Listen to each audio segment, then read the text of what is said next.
lechon. Dito naman tayo for today's video. Yan, nag-lechon tayo galing Kobe. Yun na natin the moment of truth. Charan! Wow! Sobrang juicy niya. Crunchy outside. Chop-chop na natin siya ng maliliit para malapang na mga kaigan. Ito na siya. The perfect bite. Let's try. The perfect slice pala. Ganun din na yun ang slice natin ng paunti-unti yan para matikman na nila.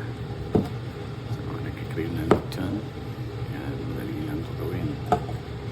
Lagyan mo lang ng magic sarap. Pakuluan mo lang sa tubig. Pulpura ng panlasa. Tayo na, tara. Instant lechon na. Ito nyo ba yan habang puro perfect yung loob niya. Sobrang juicy inside.